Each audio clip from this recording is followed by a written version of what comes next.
स्वास्थ्य पद्धति है, लेकिन हम कहीं ना कहीं इसमें पिछड़े हैं। कारण है समय के अनुरूप हम अपने आप को नहीं लेकर चल पाए। हमने इसमें शोध की संभावनाओं को समय के अनुरूप आगे बढ़ाने का प्रयास नहीं किया और परिणाम हम सबके सामने है कि हम पिछड़ते गए। दुनिया हमसे बहुत आगे बढ़ गई, हम लकीर के फकीर बन गए और फिर हमारी मजबूरी हो गई उनकी नकल करने की। एक नई शुरुआत आदरणीय प्रधानमंत्री जी की प्रेरणा से 2017 में उत्तर प्रदेश के अंदर हम लोगों ने प्रारंभ की थी। सभी क्षेत्रों में उत्तर प्रदेश के विकास के लिए, उत्तर प्रदेश के उत्थान के लिए और नए भारत के, नए उत्तर प्रदेश के निर्माण के लिए जिस अभियान को आगे बढ़ाया था, उसी कड़ी का हिस्सा है मिशन निरामय। नर्सिंग और पैरामेडिकल का क्षेत्र, अगर स्वास्थ्य क्षेत्र को सचमुच समृद्ध करना है, आम जन के विश्वास का प्रतीक बनाना है, तो नर्सिंग और पैरामेडिकल को जो उसकी रीढ़ है, इसको भी उसी दृष्टि से आगे बढ़ाने के लिए हमें प्रयास करना होगा। ये क्षेत्र एक प्रकार से उपेक्षित था और उपेक्षित होने के बहुत सारे कारण थे। एक, लोगों की भ्रांत धारणाएं। दूसरा, लोगों के मन में आज भी इस क्षेत्र को एक उपेक्षा की दृष्टि से देख लेना। आप देखते होंगे डॉक्टर के पास आप जाते हैं तो बहुत अच्छे कोई डॉक्टर होंगे, संवेदनशील होंगे, तो 2 से 3 मिनट किसी पेशेंट को देता है। 24 घंटे अगर वो मरीज हॉस्पिटल में है और 1 या 2 बार डॉक्टर आए तो 5 से 10 मिनट का समय उसको बहुत मुश्किल मिल पाता है। शेष समय उसको किसी न किसी नर्सिंग स्टाफ के साथ में, पैरामेडिकल के साथ में व्यतीत करना होता और वही सभी डॉक्टर के बताए गए सुझाव के अनुरूप उसको आरोग्यता प्रदान करने में अपना योगदान देता है। लेकिन जो इस पूरी स्वास्थ्य व्यवस्था की रीढ़ है, उस क्षेत्र को हमने उपेक्षित छोड़ दिया। उस क्षेत्र में जो नर्सिंग कॉलेजेस थे, स्कूल थे, पैरामेडिकल के जो स्कूल थे, उपेक्षित पड़े हुए थे। कोई उसको देखने वाला नहीं था। ना फैकल्टी है, ना उनके पास इंफ्रास्ट्रक्चर है, ना लाइब्रेरी है, ना लेबोरेटरी है। कैसे उम्मीद कर सकते हैं कि वो क्वालिटी दे पाएंगे? और उसकी एक झलक हमको तब देखने को मिली जब हम लोगों ने यहाँ पे लगभग 4500-4700 स्टाफ नर्सेज की वांट निकाली।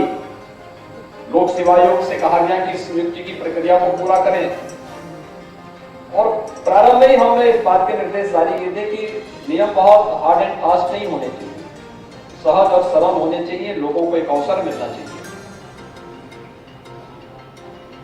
1,02,000 से अधिक आवेदन आए और कुल पास हुए 3,000 और उसमें भी जब इंटरव्यू लिया गया तो बहुत सारी चीजें और सामने आई और कुल नियुक्ति हो पाई 2200।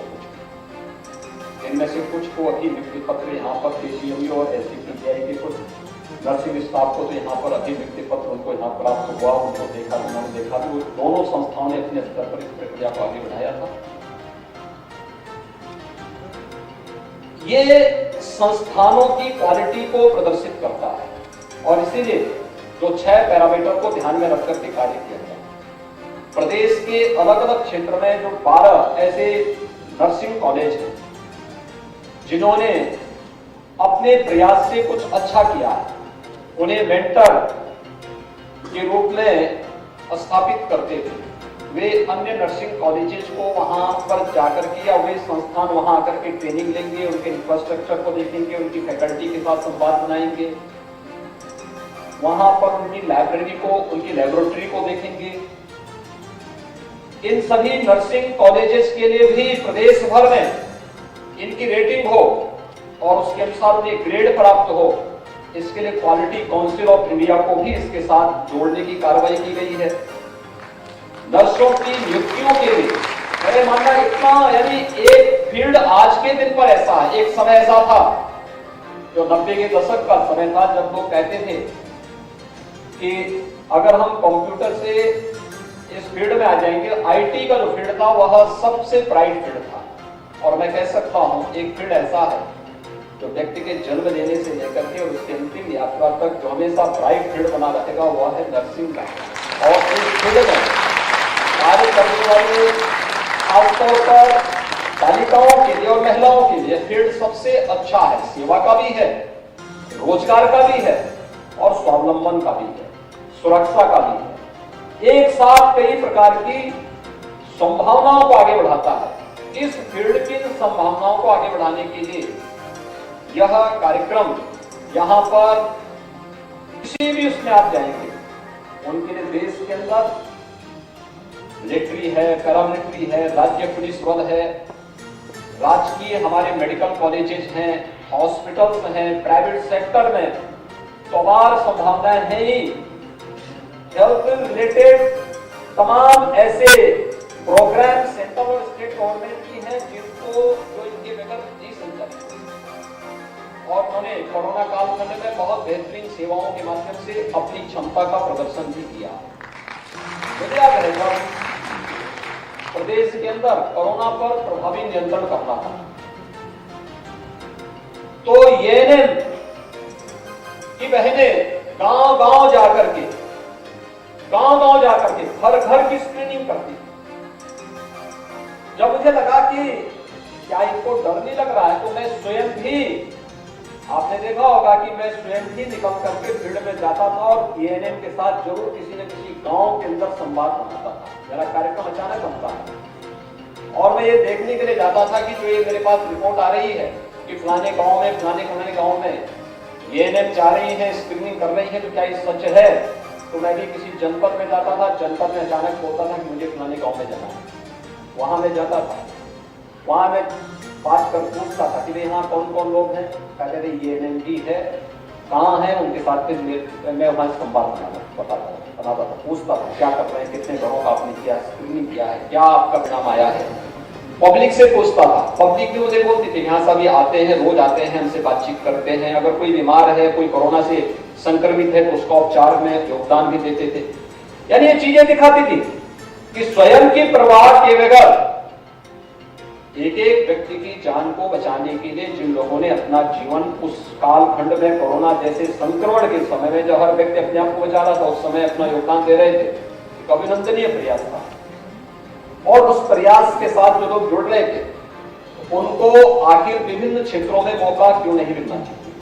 तो ये विभिन्न प्रकार के जो भारत सरकार और राज्य सरकार के विभिन्न प्रकार के स्वास्थ्य संबंधित ऐसे प्रोग्राम हैं जो हमें गांव-गांव तक, घर-घर तक पहुंचाने होते हैं। उस कार्यक्रम के साथ जुड़ने का कार्यक्रम हो या दुनिया के अंदर भारत के नर्सिंग स्टाफ की हो रही डिमांड, वहां पर स्वास्थ्य क्षेत्र में उनके पास मैन पावर नहीं। हमारा यह सौभाग्य है कि भारत दुनिया के अंदर सबसे युवा राज्य है, उत्तर प्रदेश देश के अंदर सबसे युवा राज्य है। हम इन युवाओं के बेहतर कैरियर के लिए इन्हें उस प्रकार की शिक्षा दें, उस प्रकार के कैरियर काउंसलिंग के कार्यक्रम इनके लिए उपलब्ध कराएं और फिर इन्हें वहां पर नियुक्ति के साथ जोड़ने के साथ साथ सुरक्षा की गारंटी देने के साथ साथ उस फील्ड में आगे बढ़ाएंगे तो वह बेहतर रोजगार के साथ साथ यह उनके एक इस फील्ड को और सुदृढ़ करने में ये लोग अपना योगदान दे सकते हैं। हमें समय के अनुरूप भी चलना होगा और इसमें से डिजिटल प्लेटफॉर्म के निर्माण की कार्रवाई को भी इसके साथ जोड़ा गया है। एक बेहतर प्रयास है। आपने देखा होगा जब यहाँ ये हुआ कि पहली बार ये हुआ कि हम परीक्षाओं को सेंटर में नहीं करेंगे, मैंने कहा भी इसमें नर्सिंग में ज्यादातर बालिकाएं होंगी, उनको उन्हीं के सेंटर में परीक्षा के साथ जोड़िए। लेकिन टेक्नोलॉजी के साथ इस रूप में व्यवस्था कीजिए कि सीसीटीवी कैमरे से हर एक क्लासरूम को जोड़ दीजिए। आप नर्सिंग कॉलेज के निर्माण के समय मान्यता देते समय तय करिए उनके पास फैकल्टी पूरी है या नहीं है, इंफ्रास्ट्रक्चर है या नहीं है। अगर है तो उन्हें अपना अप्रूवल दीजिए, उन्हें मान्यता दीजिए, नहीं तो मत दीजिए, वहीं पे रोक। कोई सिफारिश मत करिए, किसी सिफारिश को उसमें स्वीकार मत करिए, एक पारदर्शी व्यवस्था के साथ उसे जोड़ दीजिए, तो परिणाम भी उसी प्रकार से अच्छा आएगा हमारे सामने। और आज हम इन सबको एक डिजिटल प्लेटफॉर्म के साथ जोड़ने के साथ साथ परीक्षाओं की शुचिता को ही बनाए रखने की कार्रवाई को आगे बढ़ा रहे हैं। ये सभी पैरामीटर एक साथ जब यहाँ पर आगे बढ़ेंगे, यहाँ पर कैरियर काउंसिल ऑफ इंडिया के साथ भी एमओयू पर हस्ताक्षर भी, माध्यमिक शिक्षा परिषद के साथ भी कि माध्यमिक शिक्षा से जुड़े हुए बच्चों को अभी से उनके कैरियर के बारे में कि एएनएम के लिए क्या योग्यता चाहिए, जीएनएम के लिए क्या करना है, बीएससी नर्सिंग के लिए क्या होना है, पैरामेडिकल से जुड़े हुए विभिन्न पाठ्यक्रमों के लिए कौन से कार्यक्रमों को आगे बढ़ाना है, ये सभी चीजें एक साथ आगे चल रही हैं। और डिजिटल प्लेटफॉर्म के लिए भी आज यहाँ पर एक दस्तावेज पे हस्ताक्षर हुए हैं। मैं इस अवसर पर मेडिकल एजुकेशन को, ऑपरेशन निरामय को आगे बढ़ाने के लिए हृदय से बधाई देता हूँ। जो लोग अपने कैरियर को आगे बढ़ा रहे हैं और उन्हें मेंटर इंस्टीट्यूशन के रूप में आज यहाँ पर मान्यता दी गई है, उन संस्थाओं की जिम्मेदारी और बढ़ गई है, क्योंकि उन्हें गवर्नमेंट के भी और प्राइवेट के भी नर्सिंग कॉलेजेस को भी और पैरामेडिकल कॉलेजेस को भी एक गाइडेंस के रूप में, उन्हें गाइड के रूप में अपना मार्गदर्शन देना होगा। और इसके लिए उनकी क्वालिटी को भी, अपनी क्वालिटी को भी इम्प्रूव करते हुए उन्हें निरंतर अन्य लोगों को उस क्वालिटी के साथ जोड़ना होगा। एक चैलेंज होगा क्वालिटी काउंसिल ऑफ इंडिया के कि एक समय सीमा के अंदर इन सब की रेटिंग करते हुए जब हम लोग देखें तो हमारे पास ये 12 जो संस्थान हैं जिनके आज हम जिन्हें मेंटर इंस्टीट्यूशन के रूप में मान्यता दे रहे हैं, ये अपने को 12 में शामिल करते हुए शेष अन्य लोग उसके पीछे ही रहे, तो इसके लिए भी एक चुनौती उनके सामने होगी। इस दिशा में सही प्रयास करेंगे, एक अच्छा प्रयास है।